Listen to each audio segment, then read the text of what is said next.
খুব মজার জোক ছিল, শুনেছো তুমি? দেখো মা, he looks like a monkey. দেখো মা সব সময় আবার জ্বালাতন এসব? করে আমাকে। আরে প্লিজ তোমরা এই ঝগড়া করো না। মা, ও আমাকে বলতে থাকে সারাক্ষণ।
তো এইটা হলো হরর হাউস। Adventure again. আরে ভাই ভয় পাচ্ছিস নাকি? আরে ভয় পাস না, আমি আছি তো সাথে। যদি কিছু হয়ে যায় আমার। আরে কি কিচ্ছু আর হবে হবে না ভাই, ভাই। আরে কি আর হবে ভাই। স্যার এসে গেছেন। হরর হাউস চ্যালেঞ্জ তো নিচ্ছেন আপনারা, কিন্তু একটা কথা আপনাদের বলে দিই, এটা কিন্তু অতটা সহজ নয়। দুর্বল হৃদয়ের জন্য তো একেবারেই নয়। এটা ওই বাড়িটাই না যেখানে 2 বছর আগে একটা ফ্যামিলির মধ্যে মার্ডার হয়েছিল? আগে হ্যাঁ, গোটা ভারতবর্ষের থেকে ভয়ানক জায়গা দ্বিতীয় নেই। অনেকেই চেষ্টা করেছে, কিন্তু আজ পর্যন্ত কেউই বেশিক্ষণ এখানে টিকতে পারেনি। তাহলে বলো, তোমরা কি এই চ্যালেঞ্জ নিতে প্রস্তুত? জিমি ভাই, অল দ্য বেস্ট। জিমি, তুই তুই তুই ভয় পাচ্ছিস না এখানে? আরে ভয়টা আবার কিসের? আমি সিআইডি অফিসার হতে চাই, এসিপি প্রদ্যুমানের মতো, brave and strong. Good morning sir. Good morning Jimmy. আজ হঠাৎ কি মনে করে? কেমন আছো? খুব ভালো আছি স্যার, একদম আপনার মতো। আমার মতো? স্যার আপনার মতো থাকলে তাহলেই তো বড় হয়ে আপনার মতো সিআইডি অফিসার হতে পারবো। আরে বাবা, আমার মতন সিআইডি তে এসিপি হবে? আর এমনিতেও এইসব তো ফেক ব্যাপার, কিছুই রিয়েল নয়, সব ভয় পাওয়ানোর জন্য। আরে কিছুক্ষণ থাকবো ভেতরে, তারপর চলে যাবো বাইরে।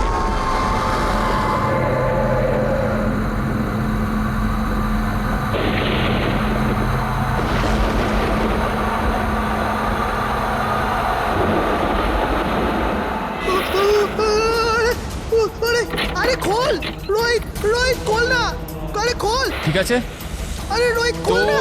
এখন এখান থেকে আমাদের আলাদা আলাদা যেতে হবে। Jimmy, see you later Sushant.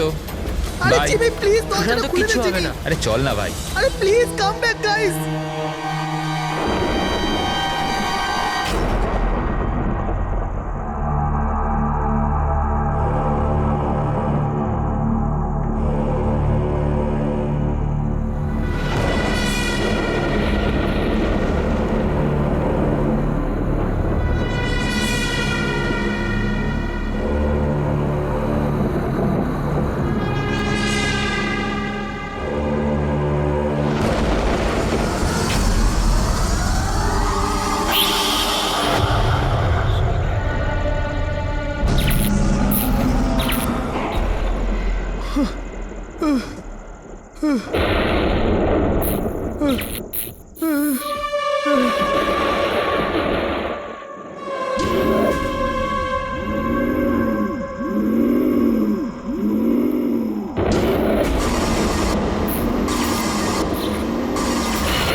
যাচ্ছিস? ক্লাস করবি, চল।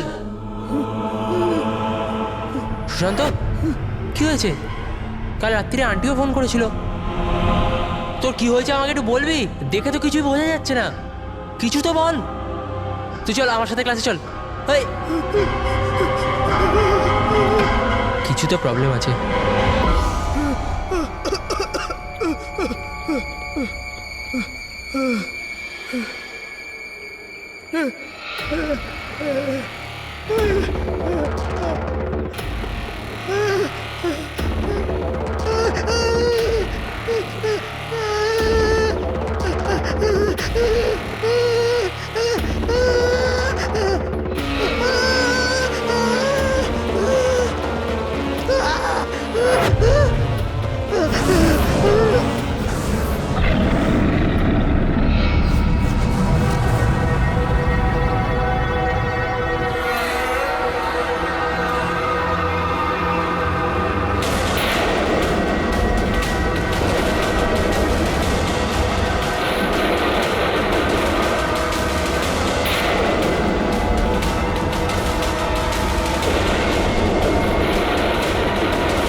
সুশান্ত আমার সোনা, ম্যাম, সুশান্ত please, ma'am. কি হয়েছে প্লিজ বাবা? দাঁড়ান।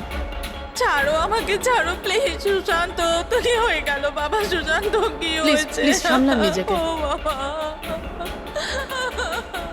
জিমি, এবার আমায় ঠিক করে বলো, কি হয়েছিল, কি করে হলো? স্যার, ও কলেজে এলো, স্টেয়ারকেস ধরে ওপরে যাচ্ছিল। আমি ওকে আটকালাম, বললাম যে চল ক্লাসের সময় হয়ে গেছে, একসাথে ক্লাসে যাই। ও আমার কথা শুনলোই না স্যার। ও ছাদে গিয়ে, আমার ওকে আটকানো উচিত ছিল স্যার। যদি আমি ওকে আটকে নিতাম এরকম হতো না স্যার। জিমি, নিজেকে এরকম দোষী ভেবো না। আচ্ছা, তুমি কি জানতে যে ও ওপরে গিয়ে এরকম করবে? নিজেকে দোষ দিও না। না স্যার, কিছু তো প্রবলেম ছিল স্যার।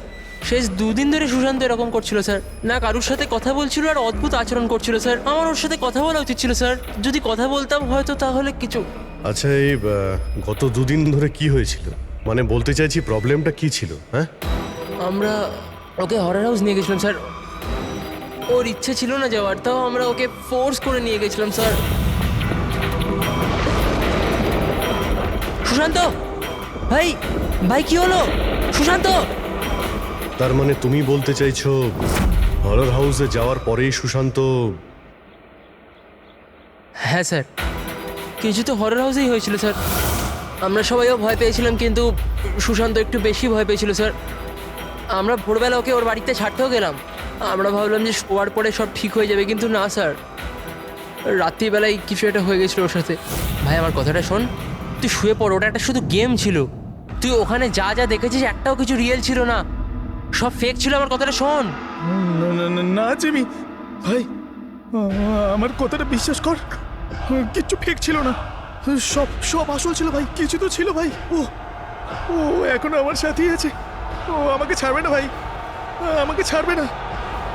ওর কথা বলার ধরন থেকে আমার মনে হলো যে ও এখনো ভয় পেয়ে আছে, কিন্তু না স্যার, সুশান্ত ঠিক ছিল স্যার। ওকে কেউ একটা মেরে দিল স্যার, আর আমরা বাঁচাতেও পারলাম না। মেরে দিল সুশান্তকে স্যার।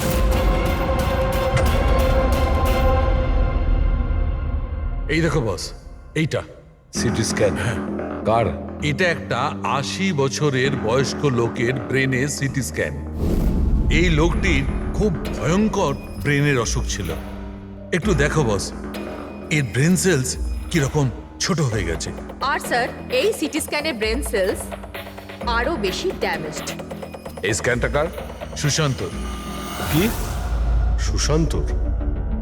একটা ইয়াং হেলদি ছেলের ব্রেনের সেলস একজন বয়স্ক অসুস্থ মানুষের সেলের থেকেও খারাপ? সেটাই তো সবচেয়ে বড় প্রশ্ন অভিজিৎ, কিভাবে? আর আমরা ওর ফ্যামিলি ডক্টরের সঙ্গেও কথা বলেছি। ডক্টরও বলেছে ও একদম একদম ফিট ছিল, না কোনো হেলথ ইস্যুস, না মাথার কোনো প্রবলেম, কিচ্ছু না।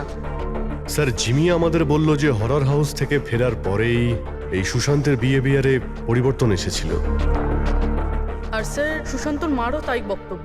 সুশান্ত অদ্ভুত অদ্ভুত কথা বলতে শুরু করেছিল। ওর মনে হচ্ছিল ওর আশেপাশে কেউ আছে যে ওকে মারতে চায়, অথচ কিছুই ছিল না। মাত্র দুদিনে সুশান্তর স্কিজোফ্রেনিয়া সিম্পটম দেখা দিয়েছিল। কিন্তু কিভাবে? অভিজিৎ, জিমি হয়তো ঠিকই বলছে, এটা কোনো আত্মহত্যা নয়, খুন হয়েছে, খুন করা হয়েছে। কিন্তু খুন করলো কিভাবে?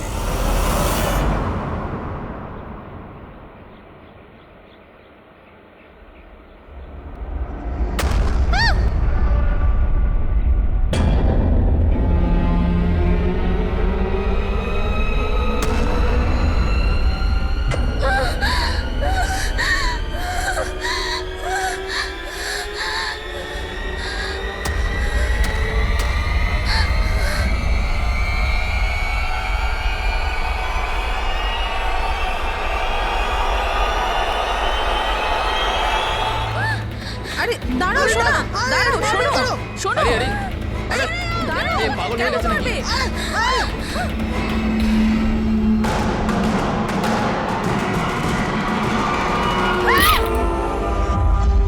মেয়েটা খুব ভয় পেয়েছিল, এমন মনে হচ্ছিল যেন কেউ ওর পিছু নিয়েছিল।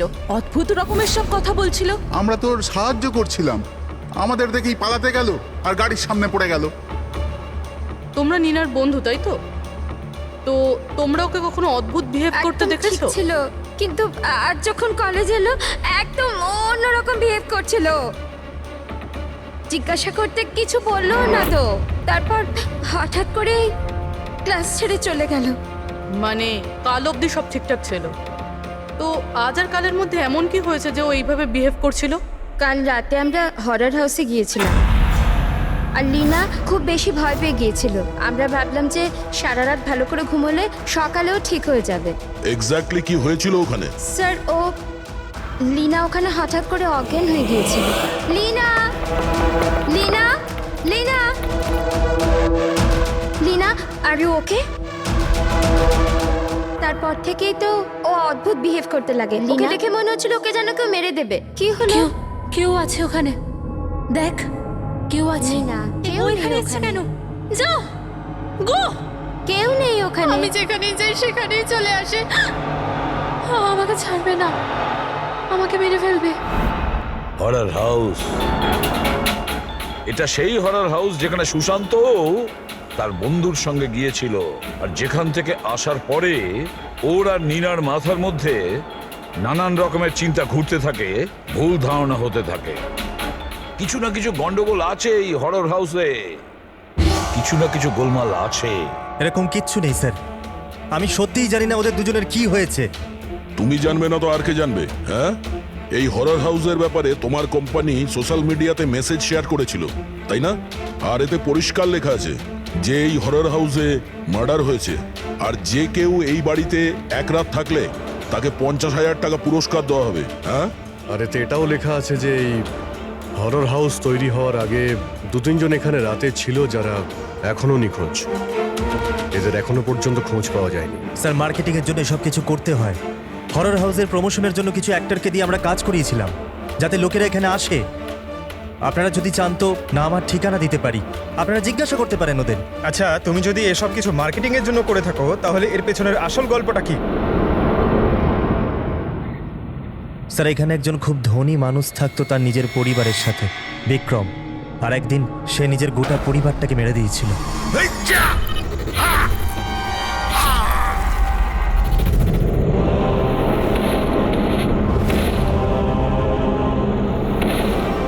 আমাকে মারতে এসেছিল, সবাইকে মেরে দিয়েছি আমি, সবাইকে মেরে দিয়েছি আমি। আমায় মারবি, আমায় মারবি।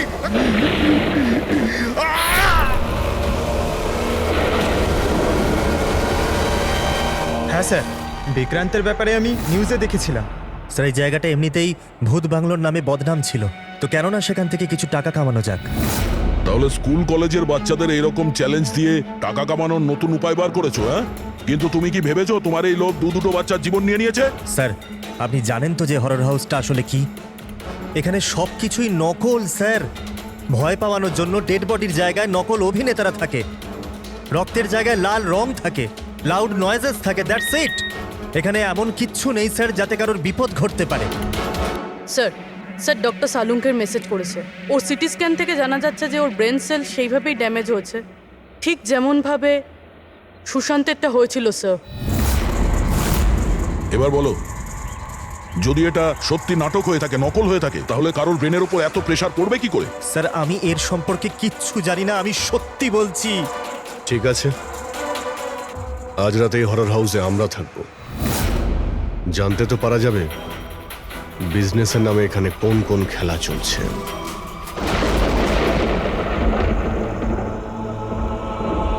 অভিজিৎ, এই বাড়ির মালিক মহেশ আর ওর স্টাফ গন্ডগোলের মনে হচ্ছে ওরাই সেই লোক যারা এসব করছে। আমরা আলাদা আলাদা রুমে যাব, একা। আমরা সবাই নিশ্চয়ই এটা জানি যে এরা এখানে এমন ব্যবস্থা করে রেখেছে যাতে আমরা সবাই ভয় পেয়ে যাই। হ্যাঁ,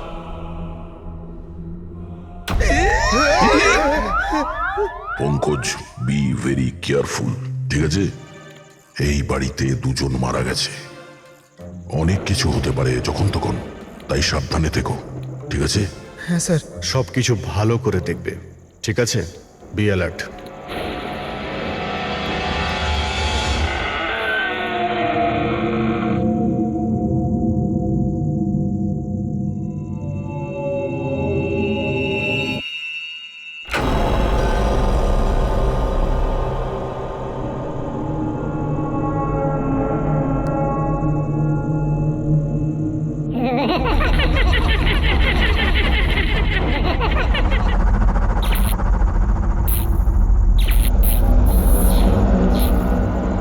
যদি দরজা অবধি যেতে হয় তো এই লাশগুলোকে টপকে যেতে হবে।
ওরে বাবা রে!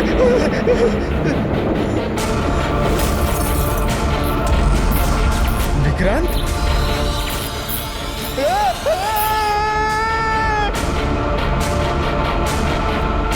পঙ্কজ পঙ্কজ পঙ্কজ কি হয়েছে? হ্যাঁ পঙ্কজ আরে কি হলো? পঙ্কজ হ্যাঁ তুমি ঠিক আছো? সাবধানে। অরুণী, ফ্রেডি ফ্রেডি, তাড়াতাড়ি হসপিটালে নিয়ে যাও। হসপিটালে নিয়ে যাও তাড়াতাড়ি। পঙ্কজ, চল চল সাবধানে। ভাই চল। কি হলো তোর? এসব কি হচ্ছে? হ্যাঁ এর অবস্থা দেখতে পাচ্ছো? তোমরা এখানে কিরকম বিপজ্জনক খেলা খেলছো? স্যার আমি আপনাদের তো বলেছিলাম এখানে সবকিছু নকল। যাদেরকে আপনারা দেখেছেন সবাই জুনিয়র অ্যাক্টর হাতে ছুরি নিয়ে। আর স্যার ওটা বিক্রমের হলোগ্রাম ইমেজ ছিল। স্যার এখানে এমন কিচ্ছু নেই যাতে কারোর বিপদ ঘটতে পারে। তুমি একটা কথা হাজারবার বলো, কিন্তু একটা কথা ঠিক, এখানে কিছু তো আছে যেটা যেটা ঠিক নয়। বস, পঙ্কজের অবস্থা আগের থেকে ভালো। ওর সিটি স্ক্যান করা হয়েছে আর তাতে এমন কিছু পাওয়া যায়নি যেটা চিন্তার কারণ হতে পারে। এটা খুব ভালো ব্যাপার যে তোমরা একদম ঠিক সময় পঙ্কজকে ওখান থেকে বার করে আনতে পেরেছো। বুঝতে পারছি না, ওই হরর হাউসে আমরা সবাই ছিলাম। এমন কিছু রুম ছিল যেখানে থাকলে ভয় করতে পারে, তখনই আমরা অন্য রুমে চলে যেতাম। পঙ্কজ হয়তো এরকমই করেছিল, কিন্তু ওর সঙ্গেই এমন কি হলো যাতে ওর ব্রেনে এতটা এফেক্ট পড়লো? স্যার এই সুশান্ত আর নীনা তাদের বন্ধুদের সঙ্গেই হরর হাউসে গিয়েছিল, কিন্তু এর প্রভাব কিন্তু এদের দুজনের উপরেই হয়েছিল। ওদের বন্ধুদের উপর কোনো প্রভাব হয়নি, সবাই নর্মাল ছিল। স্যার হতে পারে ওই হরর হাউসের কোনো একটা ঘরে এমন কোনো জিনিস আছে যেটা মানুষের ব্রেনের ওপর খুব প্রভাব ফেলে। এই পঙ্কজ, নীনা, সুশান্ত ওরা গিয়েছিল তাই ওদের ব্রেনে প্রভাব পড়েছে। বাকি সবাই ওই ঘরে যায়নি তাই ওদের ব্রেনে কোনো প্রভাব পড়েনি। হতে পারে দয়া, হতে পারে, কিন্তু কোন রুমে ঘটনাটা ঘটেছে সেটা তো জানতে হবে। স্যার আমি ওখানে বিক্রান্তের ডায়েরি পেয়েছি। যেদিন ওর ফ্যামিলিকে খুন করে ও আত্মহত্যা করেছিল তার কয়েকদিন আগেই ও লিখেছিল, আমি আবার ওদের দেখেছি, ওদের শব্দ শুনতে পেয়েছি, ওরা সব জায়গাতে আমার পিছু নিচ্ছে, আমি রাতে ঘুমোতে পারি না, কাউকে ভরসা করতে পারছি না, ওই শয়তান সবাইকে ওর দিকে করে নিয়েছে। কিন্তু অদ্ভুত ব্যাপার হলো এর আগেও যা কিছু লিখেছে তা একদমই নর্মাল, তার মধ্যে ভয়ের কোনো কথা লেখাই নেই। যা কিছু হয়েছে হঠাৎ করেই হয়েছে স্যার, সুশান্ত আর নীনার মতো। একটা কথা কিছুতেই বুঝতে পারছি না অভিজিৎ, এই বিক্রান্ত তার নিজের ফ্যামিলিকে পুরো শেষ করে দিল আর এতটা ভয় পেল যে নিজেকেও মেরে ফেললো, আত্মহত্যা করলো। না অভিজিৎ, কিছু না কিছু গোলমাল আছে। তাহলে কি সুশান্ত আর নীনার মতো কেউ বিক্রান্তকেই মেরেছিল? এটা আত্মহত্যা নয় বরং খুন। বাট কি হতে পারে বিক্রান্তের সঙ্গে, কি হয়েছিল ওর সাথে, কিভাবে জানা যাবে? স্যার বিক্রান্তের ফ্যামিলিতে মাত্র একটাই মেয়ে জীবিত এখনো, ওর বড় মেয়ে রাধিকা। স্যার হয়তো আমি আজ বেঁচে আছি তাহলে শুধু এই কারণ আমি ওই দিন শহরের বাইরে ছিলাম, একটা ট্রিপে গেছিলাম, আর যখন ফেরত এলাম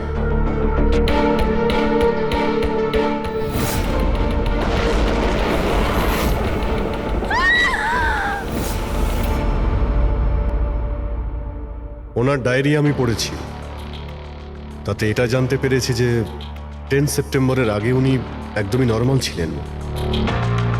তারপর থেকে উনি কাউকে দেখে ভয় পাচ্ছিলেন, মনে হচ্ছিল কেউ ওনাকে মেরে ফেলতে চায়। 10 সেপ্টেম্বর স্যার 10ই সেপ্টেম্বর তো আমরা বাবার 50 বার্থডে সেলিব্রেট করেছিলাম, অনেক লোক এসেছিল, ফ্যামিলি, ফ্রেন্ডস, আর স্যার বাবা তো খুব খুশি ছিল। স্যার কিন্তু বাবার বার্থডের পরেই ওনার বিহেভিয়ার চেঞ্জ হয়েছিল। অভিজিৎ, তার মানে বিক্রান্তের সঙ্গে যা কিছু ঘটেছে সেটা ওই বার্থডে পার্টিতেই হয়েছে। কি কি এমন হয়েছিল যেটার কারণে বিক্রান্ত সেদিন ডিস্টার্ব ছিল? কি হতে পারে? আচ্ছা রাধিকা, আপনি বলতে পারবেন ওই দিন বার্থডেতে কারা কারা এসেছিলেন? ওই দিনের ভিডিও। কিন্তু লেট নাইটে কারোর সাথে ওর ঝগড়া হয়েছিল। আমি দূর থেকে দেখেছিলাম, খুব জোরে জোরে তর্ক বিতর্ক চলছিল। কার সঙ্গে? অজয়, বিক্রান্তের বেস্ট ফ্রেন্ড। বিক্রান্তের সাথে? স্যার, অনেক বড় ভুল করে ফেলেছে আমার বাবা মা, নিজের মেয়ের বিয়ে বিক্রমের সাথে দিয়ে। যদি ওর বাঁচতেই না ইচ্ছা ছিল তাহলে মরে যেত, কিন্তু আমার বোন আর বাচ্চাদের মারার কি দরকার ছিল? বিক্রান্ত মারা যাওয়ার পরে সমস্ত প্রপার্টি তো রাধিকার নামে হয়ে গিয়েছিল না? নো স্যার, বিক্রমের ব্যবসা আর সম্পত্তির মধ্যে রাধিকার কোনো ইনভলভমেন্ট নেই স্যার। ওর পরিবারের পর ও পুরো ভেঙে পড়েছিল, একটা টাকাও নেয়নি স্যার। বেশিরভাগ টাকাটাই ও চ্যারিটি করে দিয়েছিল। আর বিক্রান্তের বিজনেস? স্যার, ওর কাজিন আছে না দীপক, ওই সব সামলাতো। দীপক, বিক্রান্তের মৃত্যুর পরে ওর পুরো বিজনেসের প্রপার্টি তুমি সামলেছ, তাই তো? কারণ বিক্রান্তের ফ্যামিলিতে আর কেউ ছিল না, শুধু রাধিকা ছাড়া। আর রাধিকা নিজেকে বিজনেস আর প্রপার্টি থেকে নিজেকে সরিয়ে দিয়েছিল এই জন্য, তাই তো? আগে সবাই এটা জানতো যে বিক্রম আমার কাজিন ছিল, আর কাউকে তো দায়িত্ব নিতেই হতো। কিন্তু এসব আপনি আমায় কেন প্রশ্ন করছেন? দেখুন, বিক্রম আর তার পরিবারের সাথে যা কিছু হয়েছে তার আফসোস সবারই আছে। ওটা একটা দুর্ঘটনা ছিল, চক্রান্ত নয়। আপনারা সবাই এটা ভাবছেন যে দীপক আত্মহত্যা করেনি, খুন করে দিয়েছে কেউ ওকে। আমি মেরেছি ওকে, আর টাকা দিয়ে আমি খুন করিয়েছি ওকে। স্যার, ও আমার খুব ভালো বন্ধু ছিল, খুব ভালো। আমাদের দুজনের মধ্যে পুরো একদম ভাইদের মতো ভালোবাসা ছিল। আমরা তো জেনেছি যে অনেক দিন ধরেই তোমাদের দুজনের বন্ধুত্বের মধ্যে একটা চিড় ধরেছিল। কি বলছেন? না স্যার, স্যার ওই যে হয় না বন্ধুদের মধ্যে মাঝে মাঝে ওই একটু ঝগড়া হয়, প্রবলেম হয়, ওই রকমই কিছু হয়েছিল। কিন্তু স্যার পরে আমরা প্যাচ আপ করে নিয়েছিলাম। স্যার আমার কথা ভালো করে শুনুন, যদি আমাদের মধ্যে বন্ধুত্ব না থাকতো তাহলে ও কি আমাকে পার্টিতে ডাকতো? হ্যাঁ, রাইট। আর ওই পার্টিতেই তোমার সঙ্গে খুব ঝগড়া হয়েছিল বিক্রান্তের। ঝগড়া? আমাদের কাছে একজন সাক্ষী আছে। না স্যার, ঝগড়া হয়নি স্যার। আসলে কি বলুন তো, ওই 3-4 পেক ভেতরে যাওয়ার পর শুধু আমরা দুজন হাইপার হয়ে গেছিলাম। তারপর আমাদের দুজনের মধ্যে ওই তর্কাতর্কি শুরু হয়ে গেছিল, দ্যাটস ইট। অদ্ভুত কথা বলেন ম্যাম আপনারা। পুরো পৃথিবী জানে যে বিক্রম নিজের ফ্যামিলির খুন করে নিজে সুইসাইড করেছিল। হতে পারে ওর অনেক বড় প্রবলেম ছিল, পুলিশও এই কেসটা ক্লোজ করে দিয়েছে। তো আপনারা কেন আমাকে 2 বছর বাদে এই কেসটাতে ফাঁসাতে চাইছেন? আমি এরকম কেন করব? দেখুন, আমরা তো শুধু এটুকুই জানতে পেরেছি, বিক্রান্তের কোম্পানিতে বছরের পর বছর কাজ করার পরেও আপনার প্রমোশন হয়নি। ইনফ্যাক্ট বিক্রান্ত আপনাকে বরখাস্ত করতে চেয়েছিল, আর তারপর আচমকা বিক্রান্তের মৃত্যুর পর আপনার ফাইন্যান্সিয়াল কন্ডিশন বেটার হয়ে গেল। হ্যাঁ, তো মানে আপনারা এটা বলতে চাইছেন যে আমি বিক্রমকে খুন করে ওর পুরো প্রপার্টিটা নিজের নামে করিয়ে নিয়েছি? Is that you want to say? আপনাদের এটা মনে হয় যে আমি বিক্রমকে উস্কেছিলাম নিজের ফ্যামিলিকে মেরে দিয়ে আত্মহত্যা করার জন্য? এ ব্যাপারে আপনাদের কাছে কোনো প্রমাণ, কোনো সাক্ষী আছে? দীপক, বিক্রান্তের 50তম জন্মদিনের পার্টিতে তুমি নিশ্চয়ই ছিলে, তাই তো? তাহলে কোনো গিফটও নিয়ে গিয়েছিলে? 50 বছরের পার্টি বলে কথা, কি কি নিয়ে গিয়েছিলে একটু বলো না। আগে 2 বছর আমি বিভিন্ন জনকে বিভিন্ন গিফট করেছি, কি করে বলবো যে বিক্রমকে কি দিয়েছিলাম? আমি ঠিক মনে করতে পারছি না। আই থিঙ্ক শুধু কার্ডটাই দিয়েছিলাম। কিন্তু স্যার এই হঠাৎ মধ্যেখানে গিফট কোথা থেকে চলে এলো? আর আমার মনে নেই যে আমি ওকে কি গিফট দিয়েছিলাম। এটা 2 বছর আগের ঘটনা ম্যাম। আর কাউকে কোনো গিফট দেওয়া কি কোনো দোষের কিছু? আমি বিক্রমকে ওর ফেভারিট অথরের নতুন বই গিফট করেছিলাম, কিন্তু ওকে অন্যরা কে কি গিফট করেছিল সেটা আমি জানি না। আপনি কেন জানতে চাইছেন?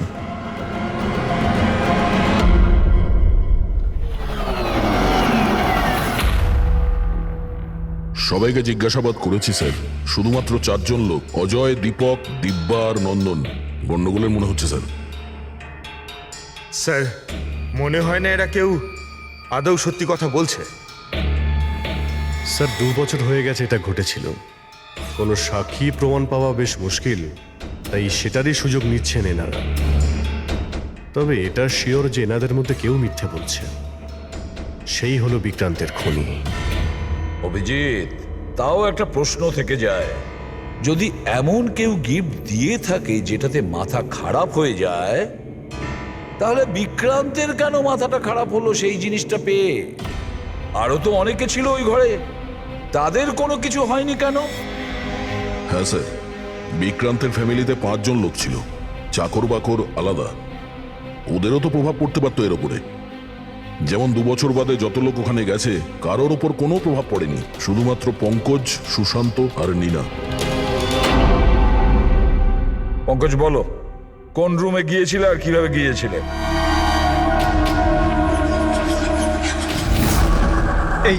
এটা করিডোর ছিল স্যার। আমি সিঁড়ি দিয়ে নিচে যাই স্যার, করিডোর ক্রস করে এখানে হলে যাই স্যার, আর তারপর স্যার ওখানে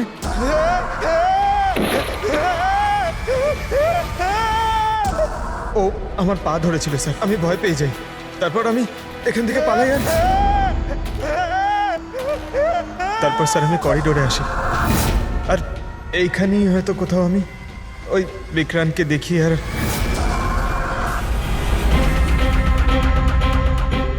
হ্যাঁ স্যার, পঙ্কজকে আমরা এখানেই পেয়েছি, এই করিডোরেই।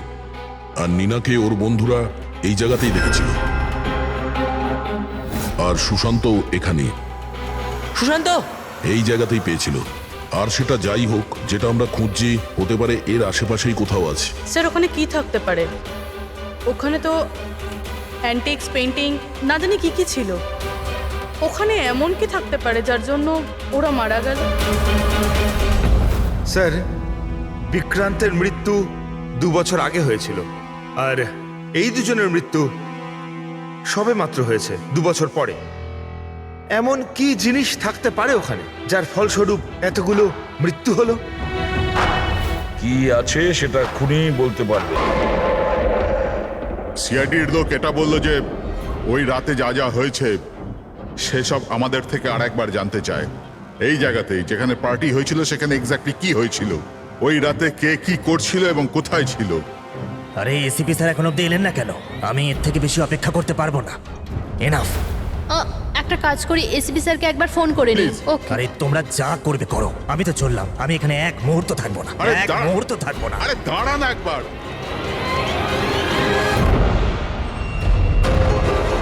হ্যালো স্যার, আমি বলছিলাম, আপনি আমাদের হরর হাউসে রেখেছিলেন না? আমরা এসে গেছি। হ্যাঁ স্যার, আমি, নন্দন, অজয় আর দীপক। কি আপনি ডাকেননি? এরকম কোনো কথাই হয়নি। Okay sir. কি হলো? এসিপি বলছেন উনি আমাদের ডাকেনি। আরে আরে এসব কি হচ্ছে? জানি না, মনে হয় কেউ আমাদের সাথে মজা করেছে। চলো যাই এখান থেকে। চলো তাড়াতাড়ি চলো। কোথায় যাবে তোমরা? ওপর দিয়ে যাবার কোনো রাস্তা আর নেই। এখন কি করবো আমরা? আর এখান থেকে বেরোবো কি করে আমরা এখন? কোনো দ্বিতীয় রাস্তা তো হবে। হ্যাঁ খোঁজো, দ্বিতীয় রাস্তা খোঁজো এখান থেকে বেরোবার। চলো চলো তাড়াতাড়ি খোঁজো দ্বিতীয় রাস্তা। এক কাজ করো, তুমি ওদিকে দেখো, আমি এদিকে দেখছি। হ্যাঁ।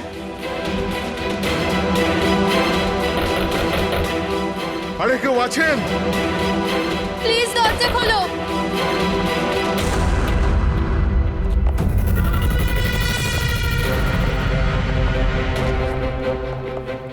এসব কি মজা হচ্ছে স্যার? আপনারা কেন বিরক্ত করছেন আমাদের? বিরক্ত করছি না আমরা, শুধু পরীক্ষা নিচ্ছি, আর তার রেজাল্টও পেয়ে গেছি। আমরা বুঝতে পেরেছি খুনি কে। আপনাদের সবাইকে এই হরর হাউসে সেই জায়গাতে বন্দি করা হয়েছিল যেখানে এমন কোনো জিনিস আছে যার কারণে ব্রেনের ওপর খুব প্রভাব পড়ে আর মানুষ অদ্ভুত ধরনের বিহেভ করে, কিন্তু ওই জিনিসটার ব্যাপারে খুনি জানে। আর সেই জিনিসের কারণেই খুনিকে চিনতে পারা গেছে। খুবই স্বাভাবিক খুনি ওই জিনিসটাকে নোটিস করবে তার থেকে দূরে যাওয়ার চেষ্টা করবে, কারণ ও এটা চাইবে না যে বিষাক্ত কেমিক্যালের প্রভাব ওর উপর যেন না পড়ে। চারিদিকে দরজা বন্ধ ছিল, ও এখানে আটকে গিয়েছিল, সেই জন্যই ও ওটাকে ছুঁয়ে ফেলার ভুল করে।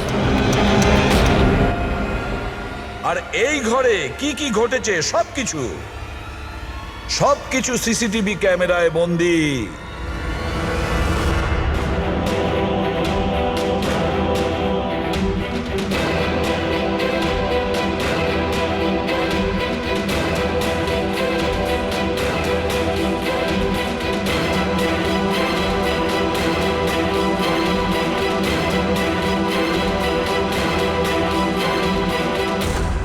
সবাই ভাবতো যে বিক্রম খুব ভালো একজন মানুষ, কিন্তু এটা সত্যি ছিল না।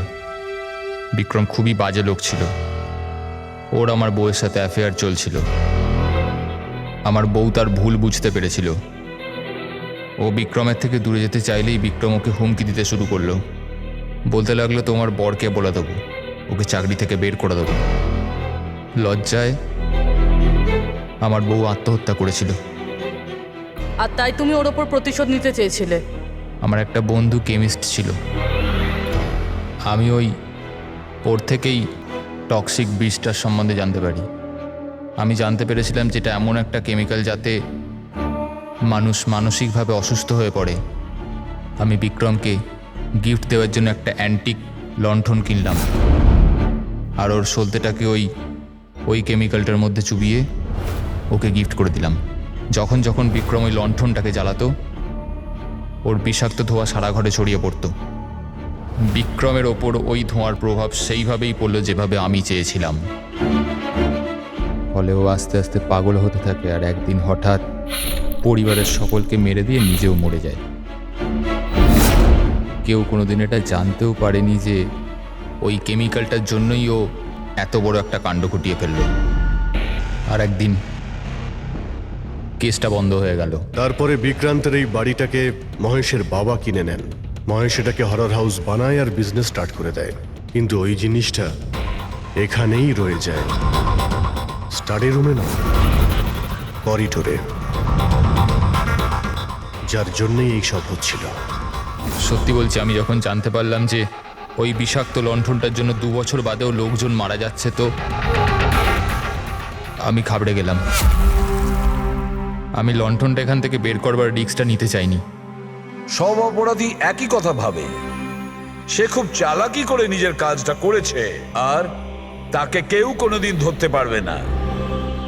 কিন্তু সব অপরাধী ওই একই কথা ভুলে যায়। আইনকে কেউ বেশি দিন ধরে বোকা বানিয়ে রাখতে পারে না। একদিন না একদিন সে ধরা পড়বেই। দেখো, তোমার সেই প্রতিশোধের আগুনে কতগুলো নিরীহ লোকের প্রাণ গেল। আইন তোমাকে কোনোদিন ক্ষমা করবে না। কঠোরতম শাস্তি হবে তোমার, ফাঁসি হবে তোমার, ফাঁসি।